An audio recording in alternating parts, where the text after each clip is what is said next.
আসসালামু আলাইকুম। দেখতে পাচ্ছেন যে আজান ফুডসের কালো জিরা ফুলের মধু টপ কোয়ালিটির সেরা মানের কালো জিরা ফুলের মধু। এটার গ্রেড আপনারা দেখেই বুঝতে পারতেছেন কি পরিমাণ ঘন, এবং দেখেন একেবারে জেনুইন কালো জিরা ফুলের মধু অ্যাভেলেবেল আমাদের এখানে। আরে এই দুটো কি মধু?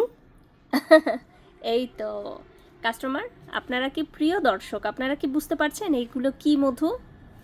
যারা নিয়মিত মধু খান তারা কিন্তু আমার মনে হয় চিনতে পারছেন, বা অনেকে কিন্তু কনফিউজড যে দুইটা কিন্তু প্রায় কাছাকাছি কালার এবং দুইটা এমন কেন।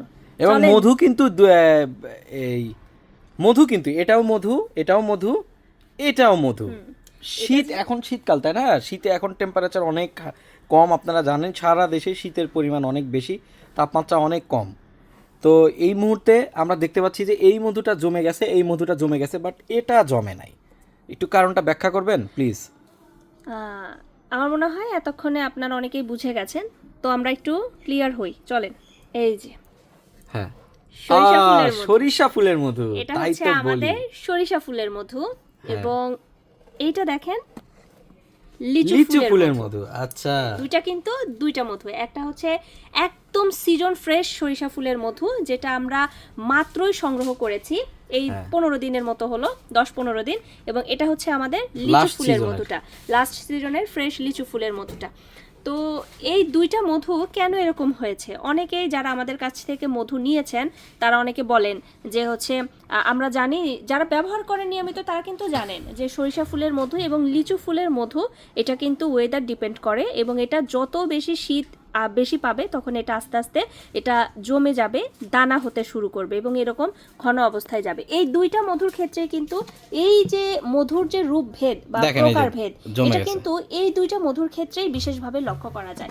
বাকি মধুগুলো আসলে ওইভাবে দেখা যায় যে শীতের কারণে জমে না। যেমন আমাদের এই লিচু ফুলের মধুটা যদি আপনারা দেখেন, এটা কিন্তু জমে নাই। হ্যাঁ, তো তবে এটাও জমতে পারে। এটা জমতে পারে, অনেক সময় জমে, অনেক সময় জমে না, ব্যাপারটা এরকম।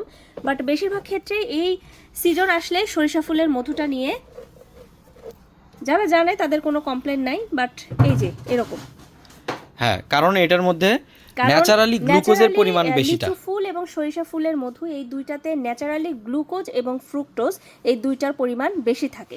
গ্লুকোজ এবং ফ্রুক্টোজ হচ্ছে ন্যাচারাল চিনি। হ্যাঁ, এটা প্রাকৃতিক চিনি, যেটা আমাদের শরীরের তেমন ক্ষতি করে না, এরকম একটা রাসায়নিক উপাদান। তো লিচু ফুলের মধু এবং সরিষা ফুলের মধুতে এই গ্লুকোজ এবং ফ্রুক্টোজের পরিমাণ সবচেয়ে বেশি থাকে, সেজন্য কিন্তু এটা এরকম এই সিজনটাতে এরকম জমে যায়, যেটা অনেকটা ক্রিম হানির মতো রূপ নেয়। বিশেষ করে সরিষা ফুলটাকে, এই সরিষা ফুলের ঘন যে এই দানাদার যে মধুটা, এটাকেই যখন এটাকে আমরা প্রসেস করি তখন কিন্তু এটাকেই প্রসেস করা সরিষা ফুলের মধুটাকেই ক্রিম হানি বলা হয়, যেটা আমাদের বাহিরের দেশে অনেক বেশি জনপ্রিয়, সমাদৃত। সকালবেলা ব্রেডের সাথে খায়, রুটির সাথে খায়, নানাভাবেই বিদেশে বা বাহিরের দেশগুলোতে এটা কিন্তু বেশি পছন্দ করে। তো এই দুইটার কালার কিন্তু কাছাকাছি প্রায়, আর যেহেতু এটা ঘন হয়ে জমে গেছে এখন অনেকটা কাছাকাছি লাগছে। তবে অন্য সময় কিন্তু এই সরিষা ফুলের মধুটা একদম লাইট একটা কালার থাকে, অনেক সুন্দর একটা কালার। তো যারা জেনুইন সরিষা ফুলের মধুটা খান বা খেতে চাচ্ছেন তারা কিন্তু মধুর এইসব বৈশিষ্ট্য জেনেই প্লিজ আমাদের কাছে অর্ডার করবেন। কারণ এটা আপনাকে মেনে নিতে হবে যে সরিষা ফুলের মধু ঠান্ডা পেলে জমে যাবে। এটাকে সরিষা ফুলের মধুকে আপনি জমা মধুও বলতে পারেন। অনেকে মনে করেন যে মধু জমে গেলেই সেটা ভেজাল, চিনি। একেবারেই ভ্রান্ত ধারণা, শুধুমাত্র অজ্ঞতার কারণে আমরা এটা বলি।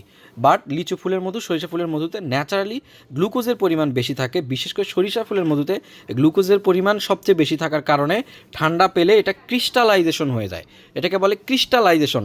সো ভয় পাওয়ার একদমই কারণ নাই, বরং সরিষা ফুলের মধু যদি না জমে সেটাই বরং ভেজাল শীতে, কারণ এটার মধ্যে কেমিক্যাল দিলে এটা জমবে না। সো আপনি কেমিক্যাল খেতে চান নাকি জেনুইন জিনিসটা, তার বৈশিষ্ট্য, সঠিক বৈশিষ্ট্যটা জেনে খেতে চান?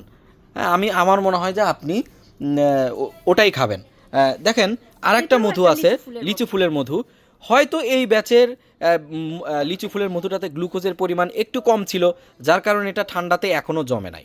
তো এটা একেবারে প্রাকৃতিক ব্যাপার, যেটাতে, কারণ এটা তো আমরা নিজেরা তৈরি করি না, নিজের হাত দিয়ে তৈরি করি না, এটা মৌমাছির মাধ্যমে আল্লাপাক তৈরি করান।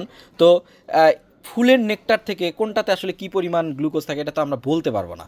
সো মধু জমে যাওয়া একেবারেই ন্যাচারাল এবং প্রাকৃতিক বিষয়, এটাকে মেনে নিয়ে আপনাকে খেতে হবে। এটা জমে গেলে একদমই ভয় পাওয়ার কারণ নাই, জাস্ট আপনাকে Even একটু আমরা কিন্তু এই দুইটা মধুই একই জায়গাতেই রেখেছিলাম, মানে একই আমাদের একই প্যাকেজিং হাউজেই রেখেছিলাম, এবং এটা কিন্তু কোনোভাবেই ফ্রিজিং করা হয় না। মানে অনেকে ভাববেন যে যেটা ফ্রিজিং রেখেছিলাম বলে হয়তো জমে গেছে, এটা এরকম সেরকম না, জি। একদম সেম টেম্পারেচারে সেম প্যাকেজিং ওয়ারে একদম একই সাথে পাশাপাশি ওরা ছিল। বাট দেখেন দুইটার দুই রূপ। এটা এই জন্যই বলা হয় এটা প্রাকৃতিক শেফা, এটা হ্যাঁ। সম্পূর্ণ প্রাকৃতিক ব্যাপার, এখানে কারো কোনো রকমের হাত নেই। জি হ্যাঁ, জি জি। তো প্রাকৃতিক এই বিষয়গুলো মেনে নিয়েই মধু খান, তাহলেই আপনারা মধু থেকে যে উপকারিতা আপনারা আশা করেন ইনশাল্লাহ সেটা পাবেন, আল্লাহ সেই শেফা আপনাদের দান করবেন। তো আমার মনে হয় একদমই কনফিউশন ক্লিয়ার হয়ে যাবে আপনাদের, এ ব্যাপারে একদম কনফিউশন হবে না। যদি জমে যায় হালকা রোদে রাখবেন, দেখবেন যে আবার এরকম লিকুইড হয়ে গেছে। অথবা যদি রোদ না থাকে তাহলে কুসুম গরম পানিতে বোতলটা চুবিয়ে রাখবেন 1-2 ঘন্টা, আবার যখন এরকম লিকুইড হয়ে যাবে তখন কিন্তু এটা খাবেন। একদমই এটা মনে করার কিছু নাই যে এটার মধ্যে চিনি আছে বা অন্য কোনো কেমিক্যালস আছে। 100% নিরাপদ এবং খাঁটি মধুটাই আপনারা আজান ফুডস থেকে সবসময় পাবেন। তো আল্লাহ হাফেজ।